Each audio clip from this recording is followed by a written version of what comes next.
ನಮಸ್ಕಾರ ಸ್ನೇಹಿತರೆ, ನಮ್ಮ ನಂಬಿಕೆಗೆ ಸ್ವಾಗತ ಸುಸ್ವಾಗತ.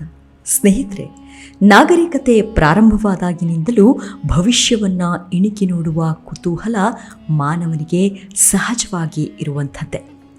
ನಾಳೆ ಎನ್ನುವುದು ಸದಾ ರಹಸ್ಯಗಳ ಆಗರ. ಇಂದಿದ್ದವನು ನಾಳೆ ಇಲ್ಲ. ಬಡವ ಬಲ್ಲಿದನಾಗುವನು, ಬಲ್ಲಿದ ದರಿದ್ರನಾಗುವನು. ಈ ವಿಚಿತ್ರವನ್ನು ತಿಳಿಯಲು ಮಾನವನ ಪ್ರಯತ್ನ ಅಗಾಧ. ಭೂತ ಪ್ರೇತ ಆರಾಧನೆ, ಯೋಗ, ಸಿದ್ಧಿ, ಹೀಗೆ ಹಲವು. ಕೊನೆಗೆ ಹೋರಾಶಾಸ್ತ್ರ ಬಂತು.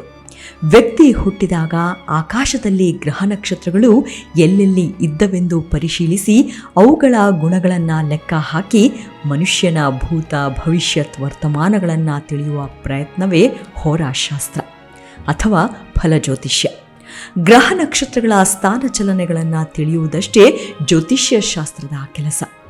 ಅವುಗಳ ಆಧಾರದ ಮೇಲೆ ವ್ಯಕ್ತಿಯ ಮೇಲಾಗುವ ಪರಿಣಾಮಗಳನ್ನು ತಿಳಿಸುವುದು ಫಲಜ್ಯೋತಿಷ್ಯ. ಇದು ಖಗೋಳ ಗಣಿತ ತಜ್ಞರಾದ ಭಾಸ್ಕರಾಚಾರ್ಯ ಮತ್ತು ವಾರಾಹಮಿಹಿರ ಮೊದಲಾದವರ ಕಾಲದಿಂದಲೂ ರೂಢಿಗೆ ಬಂದಿದೆ.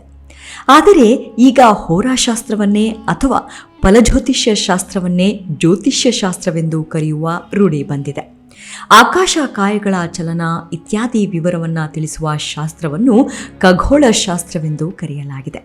ಹೀಗೆ ಅನಾದಿ ಕಾಲದಿಂದಲೂ ಕೇವಲ ಪುರುಷರಿಗಷ್ಟೇ ಸೀಮಿತವಾಗಿದ್ದ ಜ್ಯೋತಿಷ್ಯ ವಿದ್ಯೆ ಇಂದಿಗೂ 95% ಪುರುಷ ಪ್ರಧಾನವಾಗಿದೆ. ಮಹಿಳೆಯರಿಗೆ ಮನೆಯ ಚೌಕಟ್ಟೆ ಸ್ಥಾನವಾಗುವಂತೆ ಮಾಡಿದೆ ಈ ಸಮಾಜ. ಆದರೆ ಇಂದಿನ ಸಂಚಿಕೆಯಲ್ಲಿ ಹೇಳೋಕೆ ಹೊರಟಿರುವುದು ಇಂದು ನೆನ್ನೆಯದಲ್ಲ, ಬದಲಿಗೆ ಸಾವಿರಾರು ವರ್ಷಗಳ ಪುರಾತನವಾದ ಕಥೆಯೊಂದನ್ನು. ಓರ್ವ ಗೃಹಿಣಿ ಮೊಟ್ಟ ಮೊದಲ ಬಾರಿಗೆ ಜ್ಯೋತಿಷ್ಯ ಕಲಿತು ಮಹಾನ್ ಜ್ಞಾನಿಯಾದ ಕಥೆ ಇದು. ಆದರೆ ಆಕೆಯ ಅಂತ್ಯವೂ ಆಗಿದ್ದು ಕೂಡ ಆಕೆಗಿದ್ದ ಅಪರಿಮಿತ ಜ್ಞಾನದಿಂದಲೇ ಅನ್ನೋದು ವಿಷಾದಕರ ಸಂಗತಿ. ಬನ್ನಿ ಹಾಗಿದ್ರೆ ಇವತ್ತಿನ ಸಂಚಿಕೆಯಲ್ಲಿ ಆ ಮಹಾನ್ ಜ್ಞಾನಿಯಾದ ಮಹಿಳಾ ಮಣಿಯಾರು, ಆಕೆಯ ಹಿನ್ನೆಲೆ ಎಂಥದ್ದು, ಆಕೆಯ ಸಾವಿಗೆ ಕಾರಣವಾದರೂ ಏನು ಅನ್ನೋದನ್ನ ಇವತ್ತಿನ ಸಂಚಿಕೆಯಲ್ಲಿ ತಿಳಿದುಕೊಳ್ತಾ ಹೋಗೋಣ. ಅದಕ್ಕೂ ಮುನ್ನ ನಮ್ಮ ನಂಬಿಕೆಗೆ ನಿಮ್ಮ ಬೆಂಬಲವಿರಲಿ. ಸ್ನೇಹಿತರೆ, ಮೈತ್ರೇಯಿ, ಖನ, ಸಾವಿತ್ರಿ, ಲೀಲಾವತಿ ಇಡೀ ಜಗತ್ತಿಗೆ ಜ್ಯೋತಿಷ್ಯ ಬೋಧಿಸಿದವರು. ಭಾರತದ ಮಣ್ಣಿನಲ್ಲಿ ಬಿಟ್ಟು ಮತ್ತೆಲ್ಲೂ ಇಂತಹ ಜ್ಞಾನಿಗಳು, ಮೇಧಾವಿಗಳು ಜನಿಸಲಾರರು ಎಂದು ಸ್ವಾಮಿ ವಿವೇಕಾನಂದರು ತಮ್ಮ ಪತ್ರವೊಂದರಲ್ಲಿ ಉಲ್ಲೇಖಿಸಿದರು.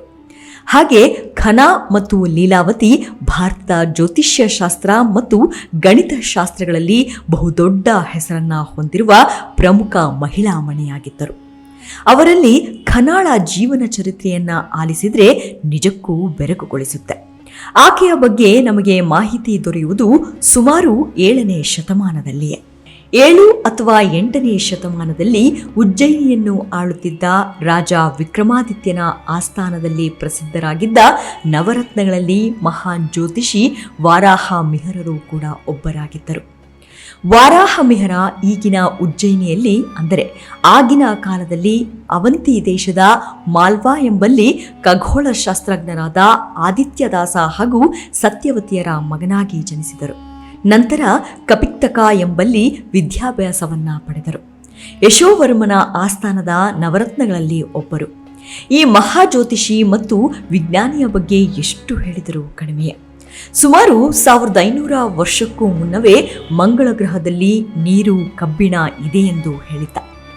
ಆಕಾಶ, ಸೂರ್ಯ, ಚಂದ್ರ, ನಕ್ಷತ್ರಗಳೆಲ್ಲ ದೇವರುಗಳೆಂದು ಪೂಜಿಸುತ್ತಿದ್ದ ಕಾಲದಲ್ಲಿ ಅವರೆಲ್ಲ ಸೃಷ್ಟಿಯ ಕೊಡುಗೆ ಎಂದು ಸಾರಿ ಹೇಳಿದವರು.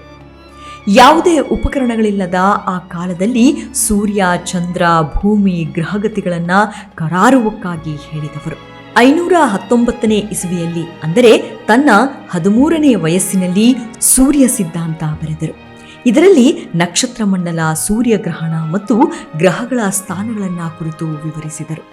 ಗಣಿತದ ತ್ರಿಕೋಣಮಿತಿ ನಿಯಮ ಹಾಗೂ ಜ್ಯಾಮಾನದ ಸರಣಿಯನ್ನು ಆರಂಭಿಸಿದರು. ಇದಲ್ಲದೆ ಷಟ್ ಪಂಚಾಂಗ, ಹೋರಾ ಪಂಚಹೋತ್ರಿಯ, ಯೋಗಯಾತ್ರ, ಬ್ರಹ್ಮಜಾತಕ, ವಾಹಾಪಟಲ ಮುಂತಾದ ಕೃತಿಗಳನ್ನು ರಚಿಸಿದರು. ಇವರ ಕಾಲದಲ್ಲಿ ಉಜ್ಜಯಿನಿ ವಿಶ್ವವಿದ್ಯಾಲಯದಲ್ಲಿ ಗಣಿತ ಸಂಶೋಧನೆಗಳು ಆರಂಭವಾಗಿದ್ದವು.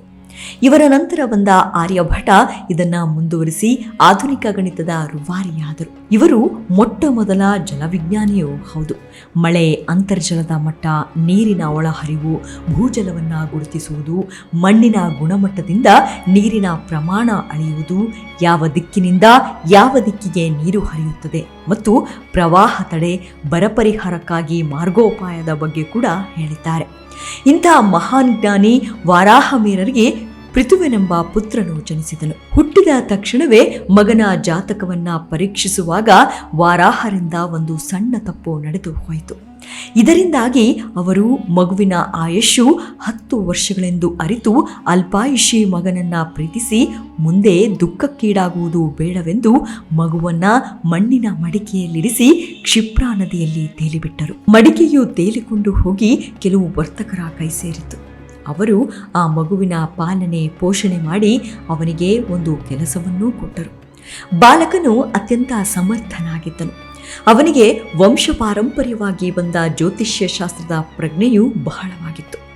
ಅವನು ಊರಿಂದ ಊರಿಗೆ ಸಂಚರಿಸುತ್ತಾ ಲಂಕೆಯ ಒಬ್ಬ ಪ್ರಸಿದ್ಧ ಜ್ಯೋತಿಷಿಯ ಮನೆಯನ್ನ ಸೇರಿದನು. ಅವನ ಶಿಷ್ಯನಾಗಿ ಜ್ಯೋತಿಷ್ಯವನ್ನೂ ಕಲಿತನು. ಮಾತ್ರವಲ್ಲದೆ ಅತ್ಯಂತ ಪ್ರತಿಭಾನ್ವಿತ ಜ್ಯೋತಿಷಿಯಾದ ಅವನ ಮಗಳಾದ ಖನಾಳನ್ನ ವಿವಾಹವಾದನು. ಕಾಲ ಕಳೆದಂತೆ ಸಂಚಾರ ನಿಮಿತ್ತ ಪೃಥುವ್ಯು ಪತ್ನಿಯೊಂದಿಗೆ ಭಾರತಕ್ಕೆ ಹಿಂದಿರುಗಿ ಉಜ್ಜಯಿನಿಯನ್ನು ತಲುಪಿದನು. ಅಲ್ಲಿ ವಿಕ್ರಮಾದಿತ್ಯನ ಆಸ್ಥಾನದಲ್ಲಿ ವರಾಹನನ್ನ ಸೋಲಿಸಿಯೂ ಬಿಟ್ಟನು. ಈ ನಡುವೆ ಅದು ಹೇಗೋ ವರಾಹನಿಗೆ ಪೃಥುವ್ಯ ತನ್ನ ಮಗ ಎಂದು ತಿಳಿಯಿತು. ಮಗ ಸೊಸೆಯೊಂದಿಗೆ ಅನ್ಯೋನ್ಯದಿಂದ ಸಂಭಾಷಿಸಿ ಅವರನ್ನ ತನ್ನೊಂದಿಗೆ ಇರಿಸಿಕೊಂಡನು. ಈಗ ಕಷ್ಟಕರವಾದ ಜ್ಯೋತಿಷ್ಯದ ಸಮಸ್ಯೆಗಳನ್ನ ಮಗ ಸೊಸೆಯರು ಪರಿಹರಿಸತೊಡಗಿದರು. ಕೆಲವೊಮ್ಮೆ ಖನ ಮನೆಯಲ್ಲಿದ್ದಾಗ ಮಾವನ ತಪ್ಪುಗಳನ್ನ ಎತ್ತಿ ಹೇಳುತ್ತಿದ್ದಳು. ಆದರೂ ಸುತ್ತಮುತ್ತಲ ಜನರಿಗೆ ಪೃಥುವ್ಯನ ಪತ್ನಿಯ ಜ್ಞಾನದ ಅರಿವಿರಲಿಲ್ಲ. ಮಾವ ವರಾಹನಿಗೆ ಸೊಸೆಯ ಪ್ರತಿಭೆಯನ್ನು ಕೊಂಡು ಅಸೂಯೆಯಾಯಿತು. ಯಾಕೆಂದರೆ ವರಾಹರಾಗಲಿ ಪತಿ ಪೃಥುವ್ಯನಾಗಲಿ ಜ್ಯೋತಿಷ್ಯ ಶಾಸ್ತ್ರದಲ್ಲಿ ಅವಳ ಪ್ರತಿಭೆಗೆ ಸರಿಸಾಟಿಯಾಗಿರಲಿಲ್ಲ. ಹೀಗಿರಲು ಒಂದು ದಿನ ರಾಜನು ವರಾಹನಿಗೆ ನಕ್ಷತ್ರಗಳಿಗೆ ಸಂಬಂಧಿಸಿದಂತೆ ಒಂದು ಕಠಿಣ ಪ್ರಶ್ನೆಯನ್ನ ಕೇಳಿದನು.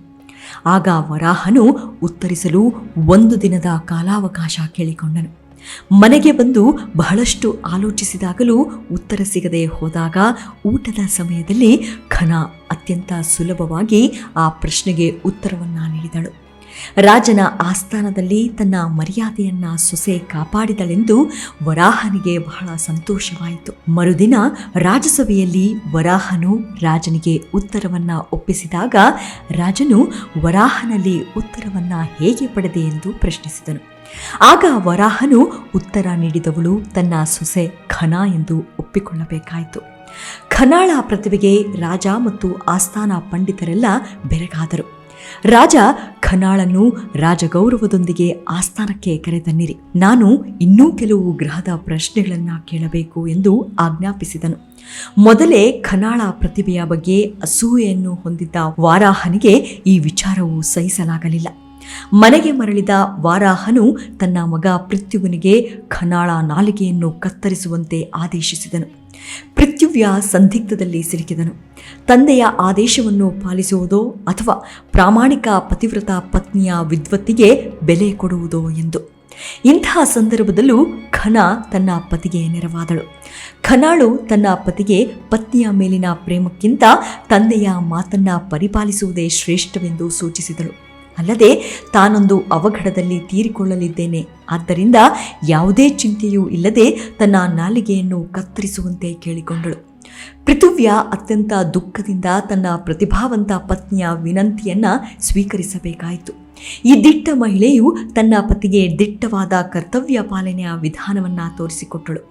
ಕುಲ ಮರ್ಯಾದೆಯನ್ನ ಮೀರಿ ತಾನು ರಾಜನ ಆಸ್ಥಾನಕ್ಕೆ ಹೋಗಬಾರದೆಂಬ ಮಾವನ ಬಯಕೆಯನ್ನು ಈಡೇರಿಸಿದಳು. ಉತ್ತರ ಭಾರತದಲ್ಲಿ ಇಂದಿಗೂ ರೈತರು ಖನ ಕಲಿಸಿಕೊಟ್ಟ ಜ್ಯೋತಿಷ್ಯ ಶಾಸ್ತ್ರದ ಸೂತ್ರಗಳನ್ನು ಅನುಸರಿಸಿ ಬಹಳ ಸರಿಯಾಗಿ ಮಳೆಯ ಆಗಮನವನ್ನು ಗ್ರಹಿಸುತ್ತಾರೆ. ಭಾರತೀಯ ಮಹಿಳೆಯರು ಅಂದು ಇಂದು ಪುರುಷ ಪ್ರಧಾನ ಕ್ಷೇತ್ರಗಳಲ್ಲಿ ಛಾಪು ಮೂಡಿಸಿದ್ದಾರೆ. ಪ್ರಾಚೀನ ಭಾರತದಲ್ಲೂ ಮಹಿಳೆಯರು ಜ್ಞಾನಿಗಳು, ವಿಚಾರವಂತರು ಆಗಿದ್ದರು ಮತ್ತು ಇಂದು ಕೂಡ. ಮುಂದಿನ ಸಂಚಿಕೆಯಲ್ಲಿ ಮತ್ತೆ ಸಿಗೋಣ. ಅಲ್ಲಿಯವರೆಗೂ ನಿಮ್ಮ ಆರೋಗ್ಯದ ಕಡೆ ಗಮನವಿರಲಿ. Take care. ನಮಸ್ಕಾರ.